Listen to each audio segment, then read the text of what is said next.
Mason Clark had 3 rules for interstellar delivery. Never make eye contact with customs officials. Always keep your scanner charged. And under no circumstances should you sign anything you couldn't read. Today, he was about to break the 3rd rule with spectacular consequences. Final approach to Xeris. Please secure all personal items, announced the ship's AI as the battered cargo freighter shuddered into the planet's atmosphere. Mason tightened the straps on his delivery pack and adjusted his faded blue Universal Parcel Service cap, a relic from Earth's shipping history that he'd adopted as his personal brand. At 25, he was among the youngest independent contractors running the Outer Rim routes, a job that paid just enough to keep his ship fueled and his instant noodle supply stocked. The package tucked under his arm was small but heavy, a metal box sealed with diplomatic markers from the Terran embassy. His instructions were simple: deliver to the Xeris Central Administration Building, get a signature, and get out. Standard procedure for his 3 years as a courier. But nothing about Xeris looked standard as the ship descended through crimson clouds.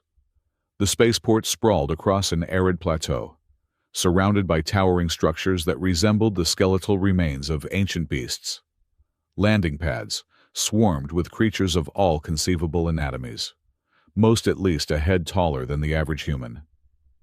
"Welcome to Xeris Spaceport," rasped a voice over the comms as they touched down. "Current local temperature, suitable for most carbon-based life forms. Oxygen-nitrogen atmosphere with trace elements of xenon. Visitors are reminded that gravity fluctuations are normal during the twin moons alignment." Mason stepped onto the boarding ramp and immediately felt lighter, then heavier, then lighter again, like being on a slow-motion elevator that couldn't decide which floor to stop at. The air smelled of metal and something sweet, yet alien, like cinnamon mixed with gasoline. "Customs to your left, trade services to your right," continued the automated message. "The Jar Empire welcomes all peaceful visitors. Violence outside designated areas will result in immediate conscription to the entertainment division." Mason navigated through the chaotic terminal, dodging porters, carrying impossibly balanced stacks of containers, and merchants hawking everything from oxygen supplements to authentic Earth artifacts. He noticed a rubber duck labeled as Sacred Terran Bathing Deity. According to his scanner, the administration building was a 15-minute walk northeast. He set off, package secure, trying to look purposeful as he consulted the holographic map projected from his wrist device. 3 wrong turns, and 40 minutes later, Mason found himself in a wide plaza dominated by a massive dome structure. Crimson banners hung from titanium spires, each emblazoned with crossed weapons, dripping stylized droplets, presumably blood, though the artistic rendering made it look almost beautiful. A line of diverse beings stretched from the dome's entrance. Some wore elaborate armor, others displayed scars like badges of honor. Many carried weapons that would have been illegal in 17 systems. Mason approached a bored-looking attendant, stationed at a side entrance, a hunched, gray-skinned being with 6 eyes, arranged in a perfect hexagon across its face. "Excuse me," Mason said, activating his universal translator. "I'm looking for the Central Administration Building. Package delivery?" The creature's eyes blinked in sequence before it responded in a voice like gravel being sorted. "Administration. Yes. Yes. Through here. All official business." Mason hesitated. The entrance didn't match his map reference, but his scanner was giving contradictory readings, likely interference from the dome's structure. After a moment's consideration, he followed the attendant through a service corridor that smelled strongly of disinfectant and something coppery. They emerged into a processing area filled with stations where various beings were being registered, scanned, and measured. The walls were decorated with holographic displays showing combat scenarios. In one, a massive reptilian creature tore through what looked like 3 opponents simultaneously. The audience's roar was muted, but still sent chills down Mason's spine. Wait, this isn't, Mason began, but was interrupted by a small cubic robot that zoomed to hover before him, about the size of a microwave, with a screen displaying a simplified face. It beeped cheerfully before speaking. Greetings, biological. I am Pix, processing information, xenotranslator, model, ZX419. How may I assist your participation today? Mason held up his package. There's been a mistake.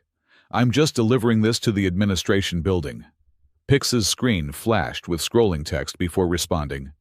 Processing. Analyzing intent. Yes. You wish to deliver your capabilities to the administration. Excellent career choice. Many beings find fulfillment in arena service. Arena? No. I'm with UPS, Universal Parcel Service. Mason clarified, pointing to his cap. Universal. Participant. Service. Pix translated, screen flashing with each word. Correct. Please proceed to registration for proper documentation of your Universal Participation Service. Before Mason could protest further, he was ushered to a registration kiosk. A holographic form hovered in the air, text scrolling in at least 7 different languages. None were English. I just need directions to the actual administration building, Mason insisted. This is correct location for all official entry, said the gray-skinned attendant, already turning away to help another arrival. Pix bobbed enthusiastically. Form requires signature to proceed. Standard entry agreement for all participants. Would you prefer fingerprint, retinal, or DNA authentication? Mason sighed. Look, can you just translate what this says? Processing request. Pix's screen swirled with colors. Form title. Enter to play in Grand Exhibition of Physical Prowess. Summary. Agreement to participate in sporting demonstration with provided equipment and housing. Standard compensation package applies upon completion of performance schedule. It sounded like some kind of athletic exhibition. Mason relaxed slightly. Perhaps this was just a cultural miscommunication.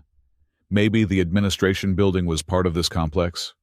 He'd already wasted an hour, and his delivery window was closing. If I sign this, can I then get to the administration offices to deliver my package? Affirmative. Administration processes all participants post-registration, Pix chirped. With a resigned exhale, Mason pressed his thumb to the scanner. The form flashed green, and a confirmation tone sounded. Congratulations! New participant, Pix exclaimed. Please surrender all external items for safekeeping during your arena tenure. A mechanical arm extended from the kiosk, waiting expectantly for Mason's package and personal belongings. Wait, what do you mean arena tenure? I'm just delivering this package, Mason protested, clutching the diplomatic box tighter. 2 security guards materialized beside him, massive beings with exoskeletons that clicked as they moved. One extended a hand the size of Mason's head. All new fighters surrender possessions. Arena provides necessary equipment, it stated flatly. Fighters? I'm not... Mason's objection was cut short as the guards efficiently relieved him of his package, scanner, communication device, and delivery uniform. Within moments, he stood in nothing but his undergarments, the cool air raising goosebumps on his exposed skin. Pix hovered before him, seemingly oblivious to his distress. Translation update. Enter to play in Jar dialect actually means consent to combat for entertainment purposes. Linguistic nuance often lost in direct translation. Most fascinating. Mason's blood ran cold as realization dawned. The entertainment division, mentioned in the welcome message. The weapons on the banners. The beings lined up with their battle scars and armor. This is the blood arena, isn't it? He whispered. Correct, Pix confirmed cheerfully. Home of the most prestigious gladiatorial combat in 7 systems. You have volunteered for minimum term of 5 death matches, or until your inevitable demise, whichever comes first. Isn't that exciting? Mason's knees nearly buckled as the guards escorted him toward a descending platform. Through a massive archway ahead, he could see the gleaming sand of an enormous arena floor, surrounded by thousands of spectators. The crowd's roar vibrated through the stone beneath his feet. "There's been a mistake," he shouted, voice cracking. "I'm just a delivery guy. I didn't sign up for this." "Error in translation regrettable but contractually binding," Pix explained, bobbing alongside him as they descended. "Suggestion: develop combat strategy quickly. First match begins in approximately 15 minutes. Survival probability for untrained humans, approximately 3.2%. As the platform lowered him into the fighter's preparation area, a stone chamber filled with weapons, armor scraps, and the smell of fear, Mason Clark, who had only wanted to deliver a package and collect his fee, realized he had inadvertently signed up for the deadliest sporting event in the galaxy. And his first match was about to begin. Chapter 2, From Delivery, Boy to Armorless Knight. The preparation chamber buzzed with pre-battle activity. Alien gladiators tested weapons against practice dummies that screamed with disturbing realism. Others applied ritualistic paints or adjusted armor plates. No one paid much attention to the nearly naked human trembling in the corner, except for the small cubic robot hovering persistently by his side. "May I suggest the thorium spear? Popular choice for beginners," Pix chirped, gesturing toward a weapons rack with one extendable appendage. "Or perhaps the neural disruptor. 60% chance of triggering seizures in most vertebrate species." Mason pressed himself harder against the cold stone wall. "I don't want weapons. I want a lawyer. Or better yet, a spaceship. One-way ticket back to Earth. Please."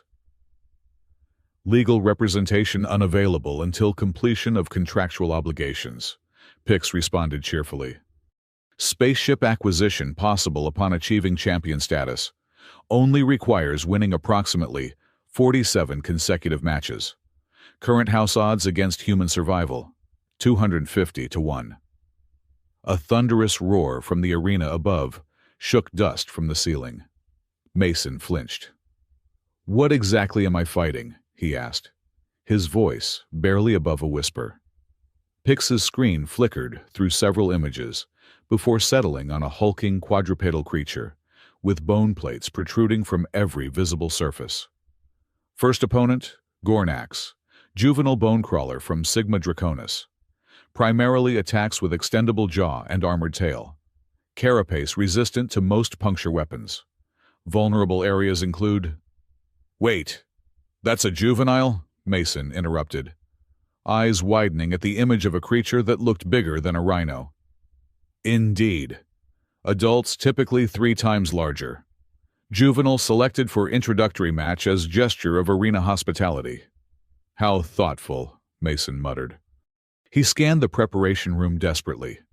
Most of the weapons looked too heavy for him to wield effectively. The armor pieces were designed for anatomies far different from human proportions. His attention fell on his delivery bag, which had been carelessly tossed onto a pile of confiscated items. If he could just reach it. 30 seconds to combat initiation, announced a booming voice throughout the chamber. Various gladiators began moving toward the arena entrance, some roaring battle cries, others moving with silent, predatory grace. Mason lunged for his bag, rummaging frantically through its contents. His fingers closed around a small canister that brought a flicker of hope. "Ghost Pepper Emergency Spray for Dangerous Encounters," read the label. A gift from his cousin who worked in Earth security, meant as a joke for his space travels. The ingredients listed capsaicin concentrate that would make military-grade pepper spray feel like a gentle mist by comparison. "Unauthorized equipment prohibited," buzzed a security drone, hovering toward him. "It's just a ritual war paint," Mason improvised, quickly stuffing the canister into his underwear, the only clothing they'd allowed him to keep. The drone scanned him, then moved on, apparently satisfied. "Next combatant, Terran male, Designation M427. The announcement echoed through the chamber. "That's you," Pix bobbed excitedly. "Customary to approach arena entrance with confidence. Audience appreciates theatrical displays of bravado." "I bet they do," Mason mumbled, as a mechanized platform began to rise beneath his feet, carrying him upward toward the blinding lights of the arena floor. The roar of the crowd crashed over him like a physical wave. The arena was vast, at least the size of 3 football fields. Its floor, covered in blue-tinted sand that sparkled unnaturally under multiple suns. Tiered seating rose in every direction, filled with thousands of spectators of countless species. Hovering cameras zipped through the air, capturing every angle of the impending slaughter. "Citizens of the glorious Jar Empire," boomed an announcer's voice. "Today's entertainment continues with an unlikely challenger, a fragile Terran who has volunteered for glory." "I didn't volunteer," Mason shouted, but his voice was lost in the crowd's jeers and laughter. "Facing the undefeated juvenile Gornax. Place your bets now." At the opposite end of the arena, a massive gate rose. The creature that emerged moved with surprising speed for its bulk, its bone plates scraping against each other with a sound like knives being sharpened. Its jaw extended, revealing row upon row of needle-like teeth. Mason backed away, heart hammering in his chest. The crowd's excitement intensified at his obvious fear. "Combat begins in 3, 2, 1. A horn blasted. The Gornax charged. Mason had exactly one advantage: agility. He dove to the side as the creature barreled past, its tail whipping around in a follow-up attack that narrowly missed his head. The crowd booed his evasion. "Stand and fight! Terran worm!" someone shouted from the stands. The Gornax skidded to a halt, recalibrating its attack. Mason used the momentary reprieve to assess his surroundings. The arena offered no cover, no weapons, nothing but open space and certain death. His hand touched the pepper spray canister in his underwear. One chance. As the creature charged again, Mason waited until the last possible second before diving, not away, but toward it, rolling underneath its massive body. The maneuver surprised both the Gornax and the audience, drawing confused murmurs. While under the beast, Mason pulled out his canister and sprayed its entire contents upward, aiming for what he hoped was the creature's underbelly, the only part not covered by bone plates. The effect was immediate and spectacular. The Gornax released a screech that shattered several light fixtures. It reared up on its hind legs, exposing the bright red irritation spreading across its soft underside. Mason scrambled away as the creature began thrashing wildly, rolling in the sand in a desperate attempt to relieve the burning sensation. "What is this?" the announcer exclaimed. "The Terran appears to have deployed some kind of chemical weapon." The Gornax's movements became increasingly erratic. It charged blindly into the arena wall, stunning itself, before it could recover. Mason, acting on pure adrenaline, grabbed one of its smaller tail spikes that had broken off during the impact and drove it into the creature's exposed eye. The Gornax collapsed, twitching. The arena fell silent. Then, from somewhere in the upper tiers, a single spectator began to applaud. Others joined, slowly at first, then building to a thunderous ovation. "Unprecedented!" the announcer boomed. "The Terran delivers victory through—" Whatever that was, Mason stood trembling beside the fallen creature, covered in blue sand and sweat, unable to believe he'd survived. Later, in the fighters' quarters, slightly more comfortable than the preparation room, but still essentially a prison cell, Mason sat on a thin cot, staring at the wall. Pix hovered nearby, screen displaying what passed for excitement in its programming. Magnificent performance. Entertainment value exceeded expectations by 342%, the robot enthused. Especially enjoyed surprise tactic with red spray. What do humans call this weapon? Hot sauce, Basically, Mason sighed. I don't suppose that counts as all 5 matches. 1 down, 4 to go, right? Pix's screen showed what might have been embarrassment. About that, management has reclassified your status due to unexpected victory. You are now categorized as specialty combatant rather than disposable novice. New contract terms include minimum of 10 matches or championship qualification. They can't just change the deal, Mason protested. Standard Clause 7.3. Management reserves right to adjust contractual obligations based on entertainment value and survival probability. Your victory generated significant betting losses. Recoupment required. Mason groaned and flopped back on the cot. Perfect. What's next? 2 Gornaxes? 3. Next opponents scheduled for tomorrow. The twinned devastators of Proxima Centauri. Pix displayed an image of 2 humanoid figures, each with 6 arms rippling with muscle. Professional gladiators with 22 consecutive victories. I'm dead, Mason muttered. Current survival odds improved to 120 to 1. Pix offered helpfully. Also, this might improve morale. The robot projected a holographic display showing what appeared to be arena highlights. Mason was stunned to see himself, specifically, his victory over the Gornax, edited to emphasize his cleverness rather than his terror. These clips are being shared across restricted networks, Pix explained. Quite popular among lower-tier citizens and off-worlders. Hashtag Delivery Boy Death Dealer, trending in 3 sectors. You're recording my fights and leaking them? Technically, against regulations, Pix admitted, lowering its volume. But calculated 87% probability that increased public interest improves your survival chances. Management less likely to execute popular attractions. Mason wasn't sure whether to thank the robot or deactivate it. The next day arrived too quickly. The twin devastators lived up to their name. 12 arms between them, each wielding a different weapon. They entered the arena to thunderous applause, their green skin glistening with some kind of ritual oil. Mason had nothing but his underwear, his wits, and, thanks to a sympathetic maintenance drone that Pix had somehow bribed, his old delivery boots. They were standard issue with one special modification: retractable wheels for quick package deliveries in urban environments, with small propulsion jets for tight maneuvers. After yesterday's surprising upset, our Terran challenger faces professional combatants, the announcer proclaimed. Will his luck hold? Unlikely.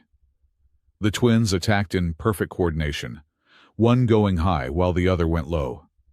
Mason activated his boots and shot backward, just in time, the wheels extending as microjets flared. The crowd gasped at his sudden burst of speed. "The Terran appears to have rocket feet," the announcer exclaimed. "Most unusual." Mason zoomed around the arena perimeter, staying just ahead of his pursuers. The boots weren't designed for extended use. Their battery would die in minutes. He needed a plan. As he rounded a corner, an idea struck. He cut his jets and skidded to a halt, allowing the twins to think they'd cornered him. As they closed in, weapons raised, Mason dropped to the ground and activated maximum thrust, shooting between their legs. The maneuver startled them, but more importantly, the jet exhaust ignited the oil covering their bodies. Not enough to cause serious harm, but sufficient to create a spectacular distraction as they slapped at the small flames dancing across their skin. While they were occupied, Mason circled behind and used his wheels to trip one twin, sending him crashing into his brother. 12 arms meant 12 opportunities for weapons to tangle.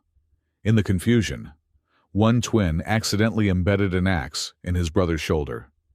The injured twin howled, lashing out reflexively and catching his brother across the face with a spiked gauntlet. Within seconds, they were fighting each other more than Mason. Mason seized the opportunity. He grabbed a fallen dagger and, using his jets for a boost, launched himself onto the back of the larger twin. One precise strike to a nerve cluster Pix had identified during a pre-match briefing, and the giant collapsed, temporarily paralyzed. The remaining twin, enraged by his brother's defeat, charged Mason with all 6 arms swinging. Mason waited until the last second, then activated his boots and shot straight up, causing the twin to crash into the arena wall. A quick kick to the head with his jet-powered heel finished the job. Silence fell, then erupted into wild cheering. Even the announcer seemed at a loss for words. In the aftermath, Mason's fame grew exponentially. Pix showed him underground forums where fans dissected his techniques, created artwork of the rocket-heeled Terran, and even started wearing makeshift delivery caps in tribute. Your third match scheduled for tomorrow, Pix informed him that evening. Opponent identity classified. Special event status granted. What does that mean? Mason asked, massaging his aching muscles. Means important spectators attending. Warden Kargath himself will observe. Who's Warden Kargath? Pix displayed an image of a massive 4-horned humanoid with skin like blackened steel. Arena Master and High Administrator of Entertainment Division. Reports directly to Imperial Command. Mason studied the imposing figure. He looks friendly. Responsible for execution of 347 gladiators who underperformed, Pix replied cheerfully. But your entertainment metrics exceed all projections. Current fan approval rating, 78% positive. What happens if I win tomorrow? Mason asked, surprising himself with the question. 3 days ago, he'd been thinking only of escape. Now, some part of him was contemplating victory. Pix's screen flickered thoughtfully. Third consecutive victory by previously unknown combatant triggers elevation protocol. Special privileges granted. Possible pathway to freedom if momentum continues. Freedom. The word hung in the air like a distant star. Then, I guess I'd better win, Mason said quietly, staring at his reflection in Pix's metallic surface. The face looking back at him was already changing. Harder, more determined, less delivery boy, more survivor. What he didn't know was that his next opponent would change everything. Chapter 3. Bride by Blade. By the morning of his third match, Mason's cell had been upgraded. No longer the bare stone cubicle of common fighters. His new quarters featured actual furniture, running water, and a viewing screen. His fame had earned him these small luxuries, along with increased security. 3 guards now monitored his door instead of 1. Today's match preparation protocol differs significantly, Pix announced, zooming into the room with unusual excitement. The little robot's screen displayed a series of rapidly shifting emojis. Special ceremonial attire provided. 2 attendants followed, carrying what appeared to be lightweight armor, a chestplate of iridescent blue metal, matching greaves, and a helmet topped with a stylized flame crest. I don't understand, Mason said as they began fitting him with the gear. What's different about today? Exhibition match classification, Pix explained. Reserved for special occasions when Imperial dignitaries attend. Higher production value, enhanced audience experience. And deadlier opponents, I'm guessing, Mason sighed. Pix's screen flickered nervously. Opponent data classified. Unusual security protocols implemented. That didn't sound good. As the attendants finished strapping him into the unfamiliar armor, Mason tested his mobility. The material was surprisingly light and flexible, contouring to his movements while still providing protection. Too bad it likely wouldn't matter against whatever nightmare they'd matched him with today. Any advice? Mason asked Pix quietly, as they were escorted toward the arena. The robot hesitated, then lowered its volume to a near whisper. Survival analysis suggests focusing on defensive tactics initially. Observe opponent patterns before committing to offensive strategy. Also, prepare for unexpected developments. That's cryptic. Some information restricted even from translator units, Pix replied. But arena demographics show unusual betting patterns. High-ranking officials placing substantial wagers on various outcome permutations beyond simple victory, defeat binary. Before Mason could press for clarification, they arrived at the arena lift. Unlike previous matches, the platform was decorated with ornate symbols and surrounded by ceremonial guards bearing energy staffs. The atmosphere felt less like a gladiatorial contest and more like some sort of ritual. The lift began to rise, and Pix quickly added, "Whatever happens, remember that not all combat is resolved through death." Then, Mason was alone, ascending toward the roar of an audience that sounded twice as large as before. The arena had been transformed. Gone was the simple sand floor. In its place, a complex terraced battlefield with multiple levels, strategic obstacles, and what appeared to be triggered traps. Floating lights cast dramatic shadows across the scene, and massive screens displayed his image to the frenzied crowd. "Citizens of the glorious Jar Empire," the announcer's voice reverberated with even more pomp than usual. "Honored guests from the 7 allied systems, today we witness a truly exceptional contest." The audience's roar intensified.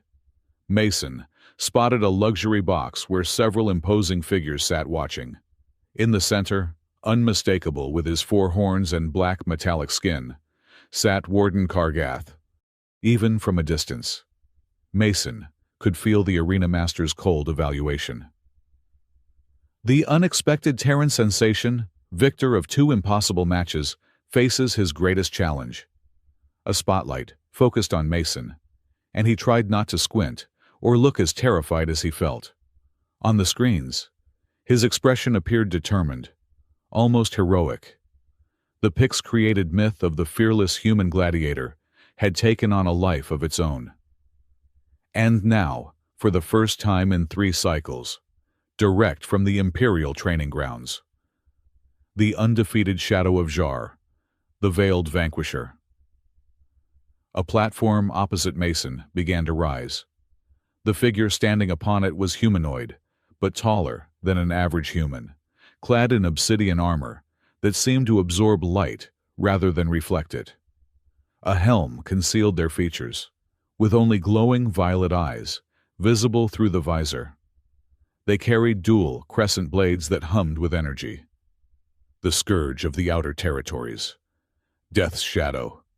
The crowd erupted in a frenzy that bordered on religious ecstasy. Mason realized he was facing some kind of arena legend, and that his survival streak was about to end spectacularly. "Combatants, prepare. This exhibition follows ancient rules of honorable engagement." A gong sounded, deep and resonant.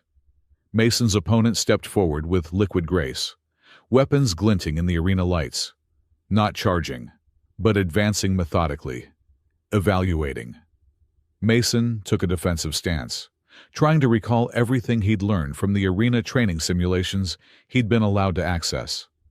The screens captured his poised readiness, causing excited murmurs from the crowd. They were expecting a show, not a slaughter.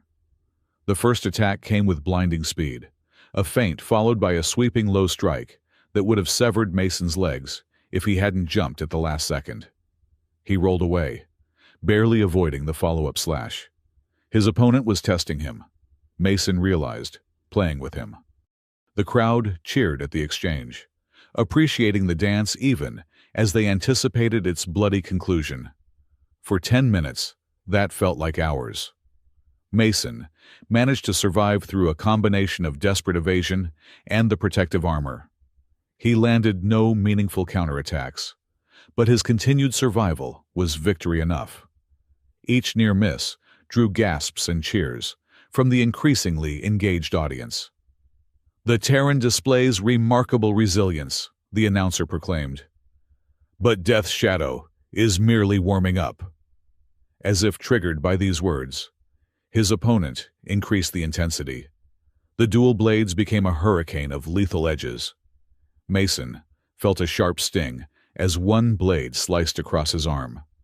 Not deep, but enough to draw blood. Another cut across his thigh. They were precisely placed to wound but not incapacitate. He was being dissected, piece by piece. Desperation triggered inspiration. Mason activated the microjets in his boots, which he'd been allowed to keep as part of his signature style, and shot straight up, higher than his opponent anticipated. He landed on one of the upper terraces, buying precious seconds to catch his breath. The screens showed his blood-streaked armor, his determined expression, and the purple eyes of his pursuer as they calculated their next move. The audience was completely captivated. His opponent leapt with inhuman agility, landing just meters away. As they circled each other on the narrow terrace, something changed in the warrior's stance, a subtle shift that Mason couldn't quite interpret. "Impressive endurance," said a voice from behind the black helm, surprisingly melodic despite its menacing tone. "Most opponents fall within 2 minutes." "I'm not most opponents," Mason replied, trying to sound confident rather than exhausted. "I'm just a delivery guy who signed the wrong form." A sound emerged from the helm that might have been a laugh. "Is that the story you tell? Interesting." Without warning, the warrior attacked again, driving Mason back toward the edge. One blade knocked his legs out from under him, sending him crashing onto his back. Before he could rise, a crescent blade pressed against his throat, the edge humming with energy that made his skin tingle. The crowd fell silent, anticipating the kill. "Any last words, Terran?" asked the modulated voice, loud enough for nearby audio pickups to broadcast to the audience. Mason looked up at the glowing violet eyes behind the visor. "I never wanted to be here. I never wanted to kill anyone. I just wanted to deliver my package and go home." Something in those eyes changed. A flicker of... what? Recognition? Approval? Then everything changed. In a move that stunned the entire arena, the black-armored warrior withdrew the blade and stepped back. With ceremonial precision, they placed both weapons on the ground and, most shocking of all, knelt on one knee before Mason. The crowd erupted in confusion. Gasps and shouts echoed throughout the arena. On the screens, Mason's bewildered expression mirrored the audience's reaction. "What are you doing?" he whispered. "Claiming my right under the ancient code of Jar," replied the warrior, reaching up to remove their helmet. Cascading silver-blue hair framed a face of alien beauty, skin the color of pale amethyst, high cheekbones, and those striking violet eyes, now visible without the helm's filter. Unmistakably female, with an aristocratic bearing that commanded attention. "I am Leora, royal bloodline of House Jar," she announced, her voice now clear and carrying across the suddenly silent arena. "By the laws of our ancestors, I invoke the right of selection through combat victory." "Unprecedented!" the announcer's voice broke through the stunned silence. "The ancient right of selection has been invoked." In the luxury box, Warden Kargath had risen to his feet, his expression a mask of barely controlled fury. "What's happening?" Mason asked, still frozen in place. "You defeated me in honorable combat," Leora explained, her eyes never leaving his. "By the oldest laws of our empire, this grants you the right to claim me as your bride. Or more accurately," a subtle smile curved her lips, "it grants me the right to claim you." "Bride?" Mason choked. The crowd's reaction transformed from confusion to excitement. Chants began to rise from different sections of the arena. On the screens, Mason's dumbfounded expression was juxtaposed with Leora's serene confidence. "The law also stipulates," she continued, raising her voice to ensure it carried, "that the victor may request the freedom gift, liberty for 1,000 slaves of their choosing, as a wedding present." This announcement sent shockwaves through the arena. In the luxury box, Kargath was now engaged in a heated argument with several official-looking figures. Guards began moving toward the terrace where Mason and Leora knelt, but hesitated, awaiting orders. "Citizens!" The announcer's voice held a note of panic. "A brief intermission while the ancient protocols are verified." Leora leaned closer to Mason, speaking quickly and quietly. "Say yes. This may be the only chance for both of us." "I don't understand what's happening," Mason whispered back. "You will. But now you must accept. The crowd is with us. Kargath cannot deny the ancient laws without risking his position." Mason looked out at the audience. What had begun as confusion had transformed into something like celebration. Spectators were on their feet, many chanting what must have been traditional wedding calls. Even the guards seemed uncertain, caught between Kargath's obvious rage and the crowd's enthusiasm. In the midst of the chaos, Mason noticed something odd. Pockets of spectators in the lower tiers, those who would normally be slaves or low-status citizens, were watching with an intensity that went beyond mere entertainment. Some had tears streaming down their faces. Others clutched small tokens that glinted with the same blue-silver as Leora's hair. Whatever was happening, it was bigger than a strange arena custom. "Do you accept the selection?" Leora pressed, urgency in her voice. Mason made a decision. "I accept." The words were picked up by the audio system and broadcast throughout the arena. The crowd erupted in jubilation.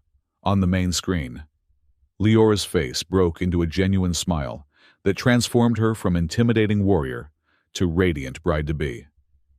In the luxury box, Warden Kargath slowly sat down, his four horns seeming to pulse with suppressed rage. But he made a gesture of acquiescence to the officials beside him. "The ancient rite is confirmed," the announcer proclaimed, voice now infused with ceremonial gravity. "Prepare for the union of victor and chosen. Prepare for the bestowing of the freedom gift." Guards approached, but now as escorts rather than captors. As Mason was helped to his feet, still dazed by the turn of events, Leora caught his eye and mouthed two words: "Trust me." Then they were being led from the arena floor amidst thunderous applause, flower-like objects thrown from the stands, and the unmistakable feeling that whatever game was being played, Mason had just become a central piece on the board. As they passed near Kargath's box, Mason caught the warden's cold stare. The message was clear. This unexpected development might follow some ancient law, but it had made Mason an enemy of the most dangerous man in the arena. What Mason couldn't know was that becoming the accidental bridegroom to a warrior princess was only the beginning of how his life was about to change. Chapter 4: Uprising in the Sandstorm. The honeymoon suite was nothing more than a lavishly decorated prison. Silk tapestries covered stone walls that were still, undeniably, walls of a cell. Crystal fixtures illuminated a space designed to appear luxurious, while concealing multiple surveillance devices. The bed, large enough for 3 humans, was soft. But Mason hadn't slept more than minutes at a time since the ceremony 2 days ago. The wedding itself had been a blur of alien rituals, ceremonial chants, and the constant, palpable tension between the crowd's enthusiasm and the officials' barely concealed hostility. Mason and Leora had been paraded through the arena in traditional Jar wedding attire, his resembling ornate, gladiatorial armor, hers a blend of warrior's garb and regal finery. They had drunk from the same chalice, their wrists briefly bound with silver cord, and proclamations had been made in ancient languages that Pix struggled to translate. Through it all, Leora had maintained her serene, confident demeanor, squeezing Mason's hand at key moments to prompt his responses. She played the role of besotted bride with such conviction that even Mason sometimes forgot it was all, what, a ruse? A political maneuver? He still wasn't sure. Now he paced the confines of their honeymoon suite, casting occasional glances at Leora, who sat cross-legged on a meditation cushion, eyes closed, seemingly at peace. "Are you planning to explain any of this?" he finally asked, keeping his voice low. "Like why a princess of the empire decided to marry a delivery guy who accidentally became a gladiator?" Leora opened her eyes, violet irises focusing on him with unnerving intensity. "The surveillance systems have been temporarily compromised. We can speak freely, but not for long." She rose with fluid grace and approached, stopping closer than was comfortable for casual conversation. To any watchers, it would appear an intimate moment between newlyweds. "I did not choose you randomly, Mason Clark," she said softly. "You were the missing piece, a human with courage, adaptability, and most importantly, Terran genetic markers. You knew who I was before the fight?" A smile touched her lips. "That package you were so determined to deliver, I arranged for it to be sent. I needed to bring a human with specific characteristics to Xeris, and traditional recruitment methods would have raised suspicions." Mason's mind raced. "You set me up, got me thrown into the arena to die?" "To survive," she corrected. "I studied your profile extensively. Your adaptive thinking, your survival instinct, these weren't coincidences. You were selected because you had the highest probability of staying alive until I could arrange our match." "But why? What could possibly be worth?" A subtle shift in the room's ambient lighting caught Leora's attention. "Security protocols resetting. We have less than an hour before they collect us for the freedom ceremony." The 1,000 slaves. Mason remembered. That was real. Very real. And very important. Leora moved to what appeared to be a decorative panel in the wall. With precise movements, she pressed a sequence of points, causing the panel to slide aside, revealing a hidden compartment. "The freedom gift is more than tradition. It's our opportunity." From the compartment, she withdrew several items: a small metallic cube that resembled picks, folded garments of nondescript brown, and what looked like ancient artifacts, stone tablets inscribed with symbols that glowed faintly blue. "The empire of my ancestors was not always built on blood and slavery," Leora said, her voice taking on a different quality, less the warrior princess, more the passionate revolutionary. "For millennia, we were explorers, scientists, philosophers. The arena culture is relatively recent, only 8 generations, brought by usurpers who twisted our ways." "And you want to, what, restore the old regime?" "I want to end the suffering." Her expression hardened. "The 1,000 slaves we free today are carefully selected. Leaders, technicians, those with influence among their people. Once freed, they will activate sleeper cells that have been positioned throughout the empire for years." Mason stared at her, reality finally dawning. "This isn't just about freeing 1,000 people. This is a revolution." "Precisely. And you, Mason Clark, are the key that unlocks everything." A soft chime sounded as a portion of the floor slid away, revealing a small platform rising into the room. Atop it stood Pix, looking somewhat battered but operational. "Infiltration successful," the robot announced, volume tactfully reduced. "Security systems bypassed as requested. Extraction pathway secured. Freedom ceremony preparations proceeding according to timeline." Leora nodded approvingly. "Excellent work. Pix." Mason looked between them. "You two know each other?" "Pix has been my most trusted operative for 3 years," Leora explained. "Translator units are overlooked, underestimated, perfect for gathering intelligence and manipulating systems from within. I served as intermediary between Princess Leora and Resistance Network," Pix elaborated, screen displaying a simplified map of what appeared to be underground passages. "Also responsible for ensuring your survival until selection ceremony. Apologies for not disclosing full operational parameters earlier. Mason sat heavily on the edge of the bed. So this whole time, the arena, the fights, the wedding, it was all planned. Not the specifics, Leora said, placing a hand on his shoulder.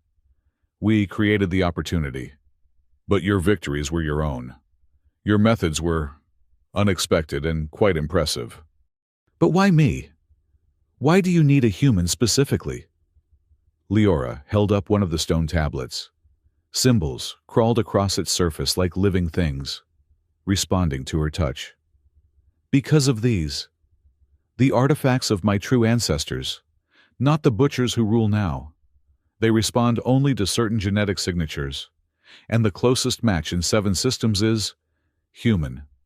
Specifically, humans with a rare gene sequence that appears in less than 1% of your population. And I have this gene. Your genetic profile was in the Terran Embassy database. When we identified you as a match, I arranged for the package delivery that would bring you here. Mason's head was spinning. So what happens now? Now, Leora said, pressing the tablet into his hands. We use the Freedom Ceremony as cover to access the catacombs beneath the arena. There lies the technology that can disable the Empire's weapons and defense systems. Technology only you can activate.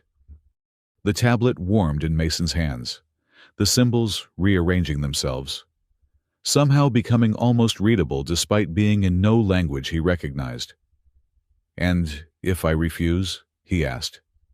Though he already knew his answer. Leora's expression softened.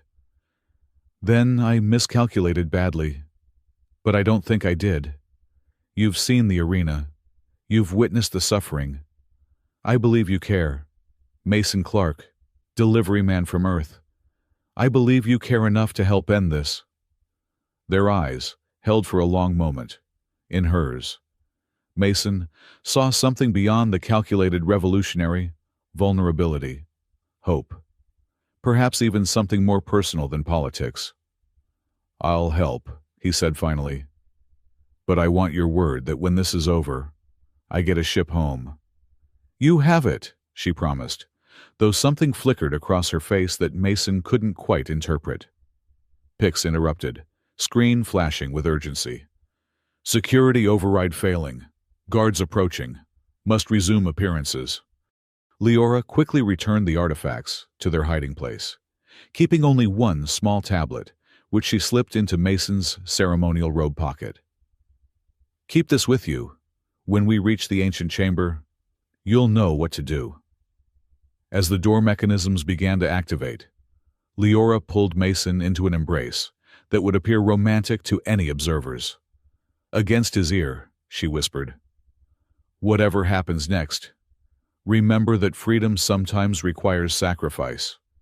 The doors slid open to reveal 4 Imperial guards in ceremonial armor, led by a tall, stern figure Mason recognized as one of Warden Kargath's direct subordinates. "The freedom ceremony awaits," the leader announced with barely disguised contempt. "The selected slaves have been gathered." As they were escorted through corridors of increasing grandeur, Mason noted subtle changes from his previous journeys through the complex. Where before, there had been only guards and officials. Now, there were workers, slaves, cleaning, carrying, maintaining.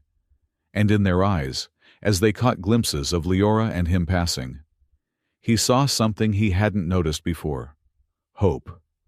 The ceremony would take place in a smaller arena adjacent to the main fighting grounds.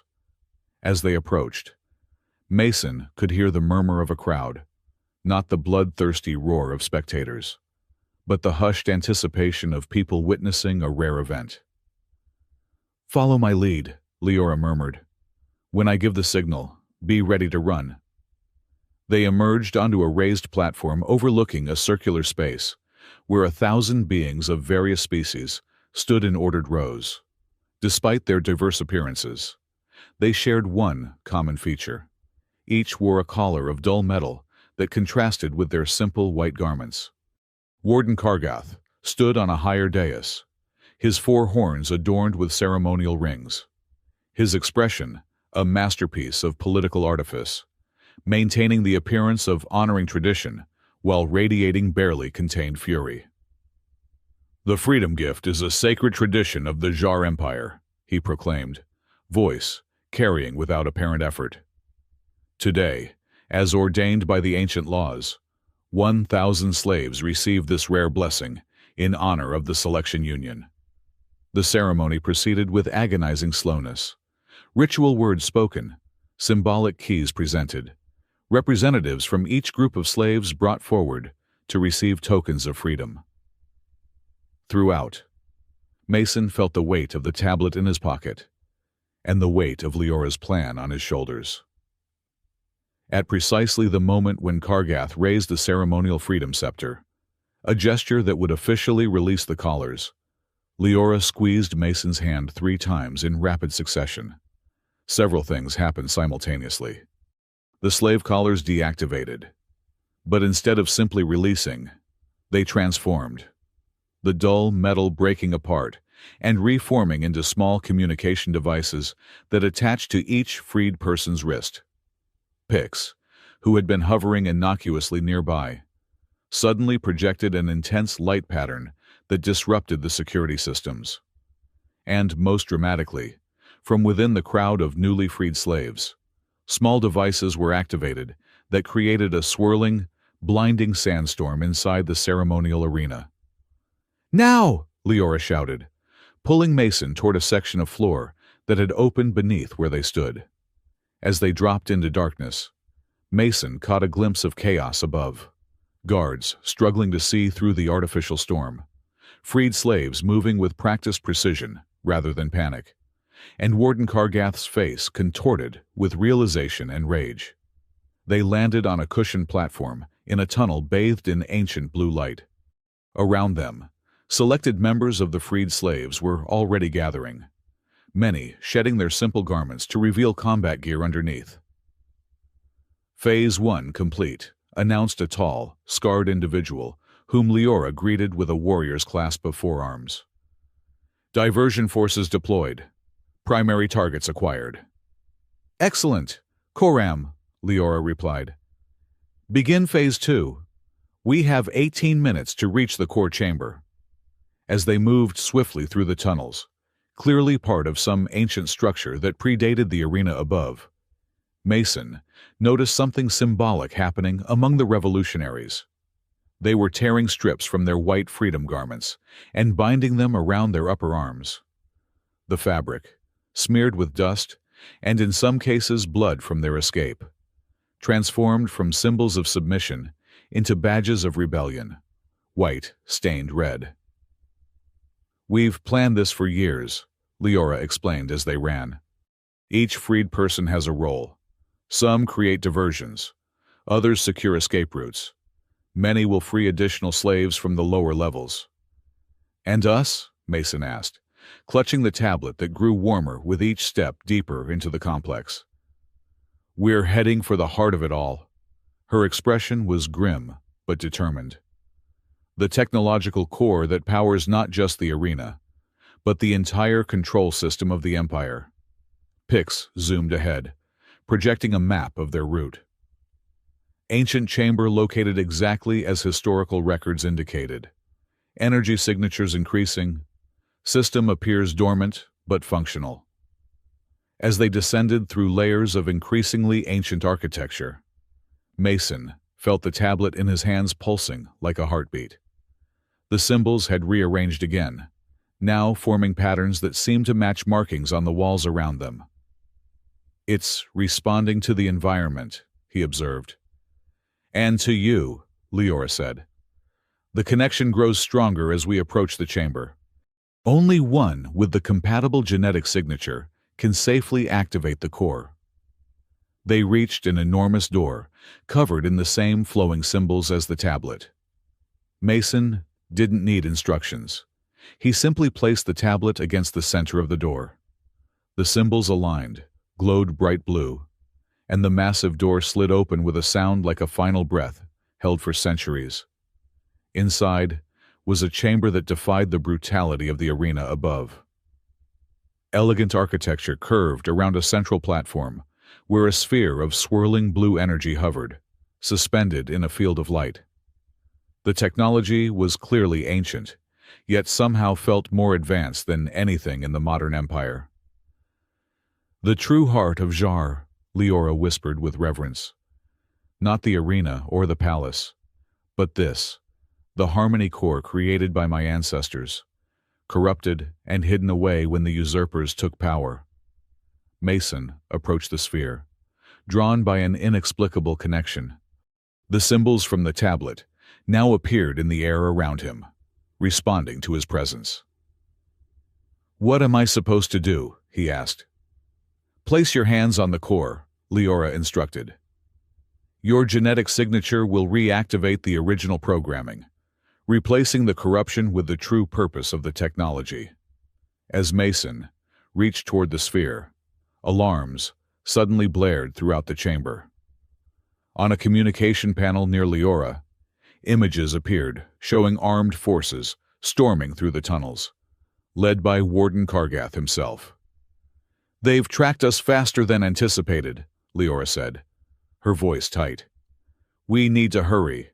Mason hesitated, looking back at her. "What exactly will this do? You said disable weapons. But what else?" For the first time, Leora's confidence wavered.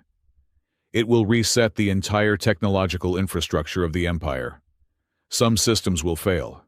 There will be casualties." "Civilian casualties?"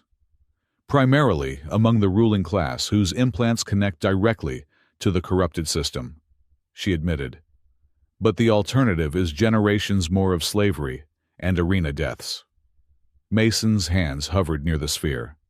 The moral weight of the decision pressed on him like a physical force. In the distance, they could hear the sounds of fighting as the revolution met Kargath's forces. "Trust me," Leora said, echoing her words from the arena. "Please." In that moment, looking into her eyes, Mason made his decision, not just as the accidental gladiator or the genetic key, but as someone who had seen enough of the Empire's cruelty to know it needed to end. He placed his hands on the harmony core. Blue energy engulfed him, symbols swirling around his body as the ancient system recognized his genetic signature. Through the pain and disorientation, he could see Leora shouting something, her hands raised toward him as if in benediction or farewell. The last thing Mason saw before consciousness slipped away was the door to the chamber bursting open and Warden Kargath charging through, rage incarnate, only to be stopped in his tracks as waves of blue energy pulsed outward from the core, washing over everything in expanding rings of transformation. The revolution had begun with a simple package delivery, and now it would change the face of an empire. Chapter 5: Star-Drenched Stage. Mason floated in a sea of blue light. Consciousness returned in fragments, disconnected sensations and thoughts swirling like debris after an explosion. He remembered placing his hands on the harmony core, remembered the surge of energy that had engulfed him, remembered Leora's face as the world dissolved into azure radiance. Was he dead? It didn't feel like death. It felt like information, as if his mind had been transformed into pure data, swimming through endless streams of code and memory. "Mason." A voice penetrated the blue void, familiar. "Urgent." "Mason, follow my voice. Your consciousness is fragmenting in the data stream." Leora. Even here, in this place between places. He recognized her. "What's happening?" he tried to say, though he had no mouth in this realm of light. "The harmony core connected with your genetic signature.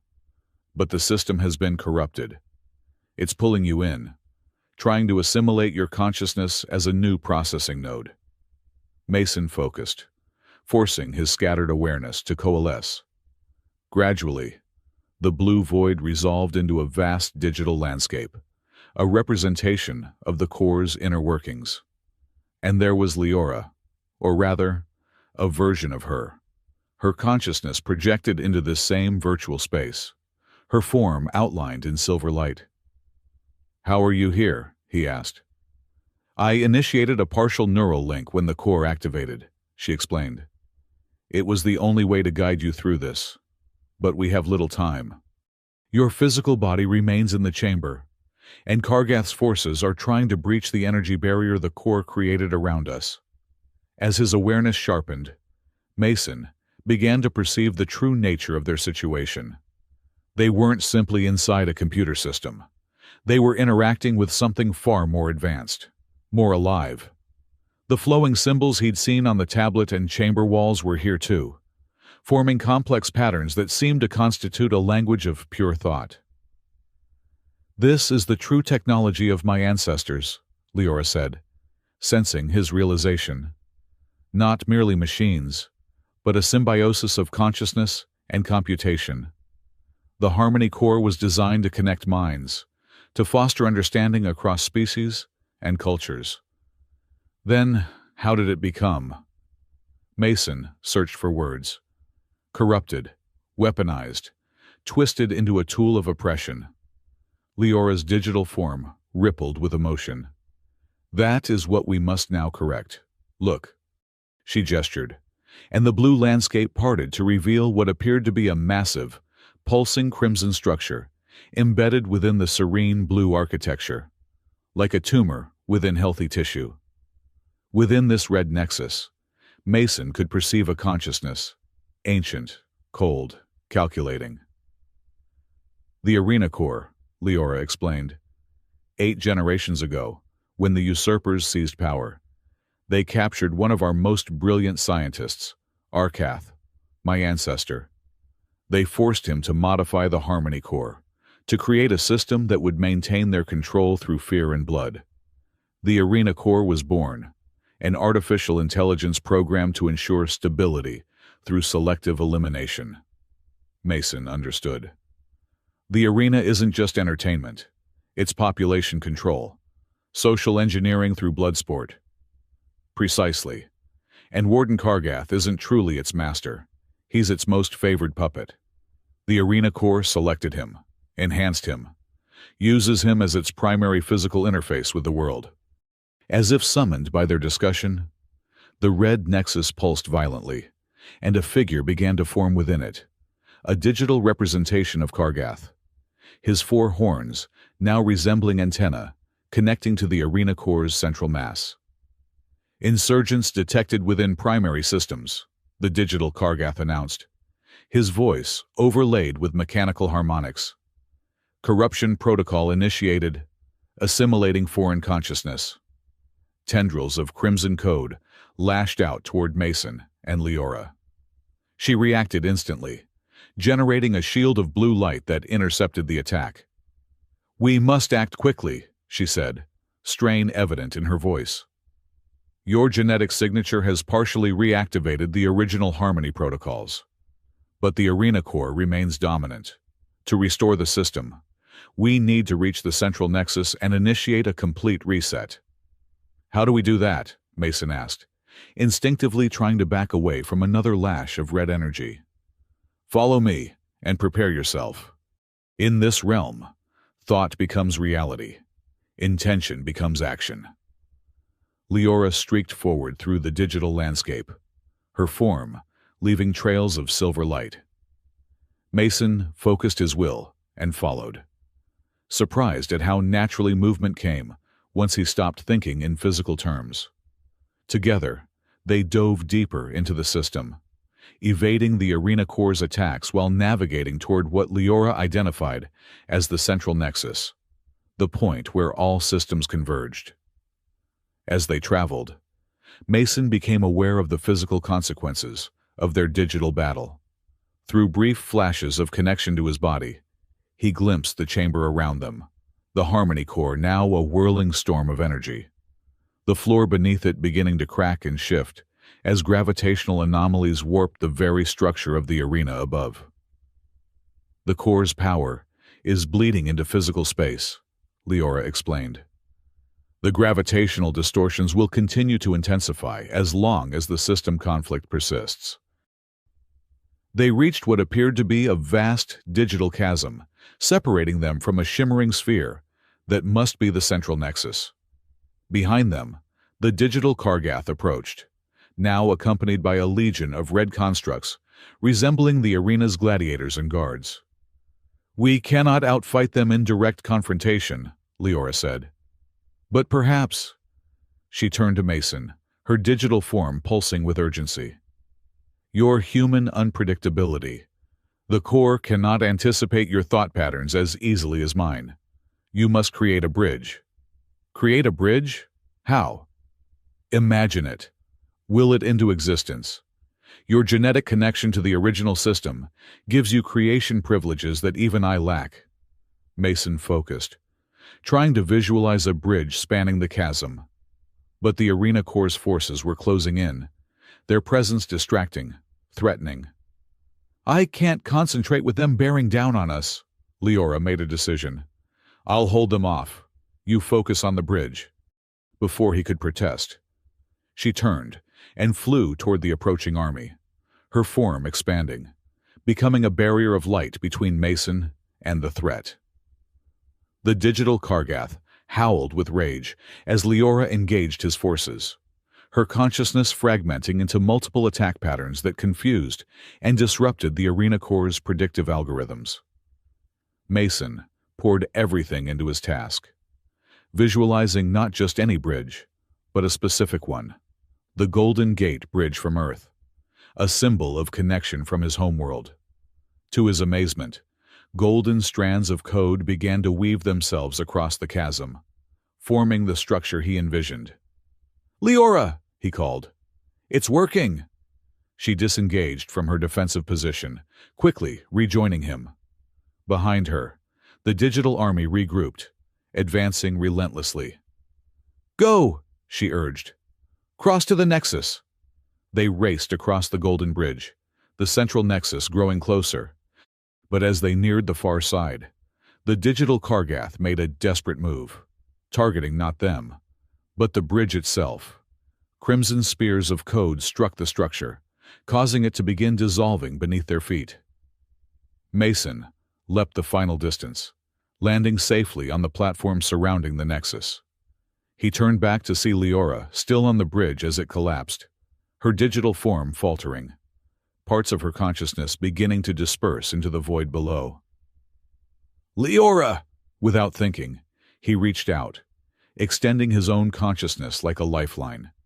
Their digital forms connected, and with a tremendous effort, he pulled her to safety beside him.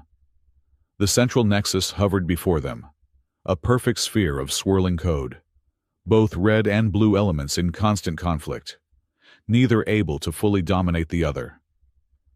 "This is it," Leora said, her form still unstable from the attack. "The heart of both systems. Here we can reset everything, purge the arena core and restore the harmony protocols." "How?" Leora's expression became solemn. "One of us must merge with the Nexus, become the guiding consciousness that redirects the system's purpose. It requires complete integration." Mason understood immediately. "You mean whoever does this won't be coming back?" Their original consciousness would be transformed, distributed throughout the system. She straightened, resolution evident in her bearing. "It must be me. This is my world, my people's technology, my responsibility." "No," Mason protested. "There has to be another way." The platform shook as digital Kargath and his forces began to manifest new paths across the chasm. "There isn't time for another solution," Leora insisted. "This was always the plan, my plan. Why I needed you specifically." Her form touched his, a sensation like electricity and warmth combined. "Your genetic key opened the door, but only a willing consciousness can redirect the system. This is what I've prepared for my entire life." Before Mason could respond, she turned toward the Nexus, her form already beginning to dissolve into streams of code that reached toward the sphere. "Leora, wait!" Mason lunged forward, grabbing her dissolving form. "You can't just sacrifice yourself!" Her voice came as if from a great distance. "It's not sacrifice if it serves a greater purpose." Parts of her were already merging with the Nexus, blue light overtaking red wherever they connected. "My consciousness will live on in the system, guiding it toward peace rather than bloodshed." "That's not living," Mason argued, still holding what remained of her digital form. "That's just existing, trapped forever." Digital Kargath had nearly reached their platform, roaring with mechanical fury as he sensed his impending obsolescence. Leora's voice weakened as more of her merged with the Nexus. "Then remember me as I was. Mason Clark, the princess who found her courage through a delivery boy's heart." Something snapped inside Mason, a refusal to accept yet another person's life, reduced to an entry in a manifest. A package delivered and forgotten, not after everything they'd been through. Acting on pure instinct and desperation, he thrust his own consciousness into the Nexus alongside hers, not to merge completely, but to create a connection, a tether between Leora's dissolving form and his own intact one. "I'm not letting you go," he declared, feeling his own consciousness beginning to fragment under the strain. "Either we both stay, or we both leave." Within the Nexus, their minds touched at a level beyond physical understanding. Mason saw Leora's entire life in an instant, her childhood in the palace, her secret education in the old ways, the moment she discovered her ancestors' records detailing the corruption of the core, her years of careful planning, recruiting allies like Pix, searching for someone with the right genetic markers. And she saw him, not just the delivery man or accidental gladiator, but the essence of who he was, his determination, his adaptability, his fundamental belief that no life should be thrown away. In that moment of perfect understanding, something unexpected happened. The Nexus, receiving input from two compatible consciousnesses, one jar, one human, initiated a protocol so ancient it had been forgotten even in Leora's ancestral records. Consciousness bifurcation. Instead of absorbing either of them completely, the Nexus extracted a copy of each, digital echoes that would remain to guide the system, while preserving their core consciousnesses intact. The physical world crashed back into focus. Mason found himself lying on the chamber floor, the harmony core now a steady, pulsing blue above him. Beside him lay Leora, unconscious, but breathing. Around them, the chamber had been transformed, the ancient technology fully reactivated, displays showing system after system coming back online throughout the complex. And on the ground between them, Warden Kargath, or what remained of him. The once imposing figure lay crumpled, his four horns now lifeless metal, the cybernetic implants that had connected him to the arena core dead and inert. Mason crawled to Leora's side, cradling her head. "Leora, can you hear me?" Her eyes fluttered open, violet irises now containing faint traces of electric blue, the same color Mason would later discover in his own reflection. "We're alive? How?" "I don't know," Mason admitted. "Something in the system changed when we were both connected." Leora sat up slowly, touching her temple where a delicate pattern of blue light traced beneath her skin. "The bifurcation protocol," she whispered in wonder. "A myth, even among my people. Parts of us remain in the system, while we continue in physical form. But we're changed." Mason felt it too, a constant awareness of the technology around them, and more strangely, a faint sense of Leora's thoughts and emotions, as if an echo of their connection in the digital realm persisted.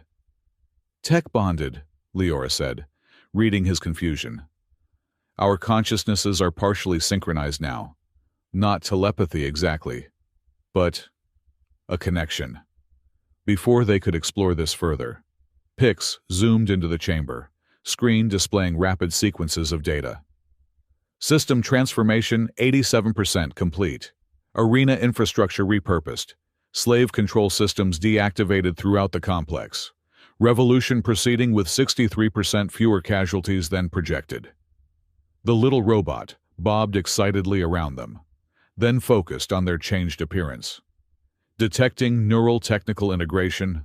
Fascinating development. Not in original plan parameters. Nothing about this mission went according to the original parameters, Leora said, with unexpected warmth, glancing at Mason. The chamber shook as explosions sounded from somewhere above. The physical battle continues, Pix reported. Loyalist forces retreating but still dangerous. Extraction route secure for next 12.4 minutes. As Mason helped Leora to her feet, a question that had been forming in his mind finally crystallized. You said this was always your plan, finding someone with the right genetic markers. But how did you choose me specifically, out of all the humans with this gene? Leora's expression softened. That package you were so determined to deliver? Open it. The diplomatic box that had started everything still lay in the chamber, where Mason had dropped it during the chaos. He picked it up, finding it surprisingly light. Inside was nothing but a small, holographic projector containing a single message.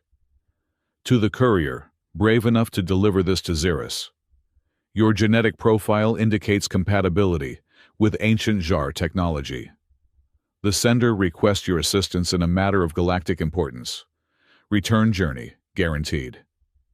Mason looked up in disbelief. You sent this? The package I was delivering was an invitation to myself. I needed someone who would take risks, who would adapt, who wouldn't give up even when faced with impossible odds, Leora explained. The courier database showed your delivery success rate in dangerous territories was unmatched. Your psychological profile suggested a perfect balance of self-preservation and empathy. So, when I thought I accidentally signed up for the arena, there are no accidents, Mason Clark, she said, a smile finally breaking through her warrior's facade. I chose you before you ever set foot on Xeris. I just couldn't tell you until now. The chamber shook again, more violently this time. Time to leave, Pix announced.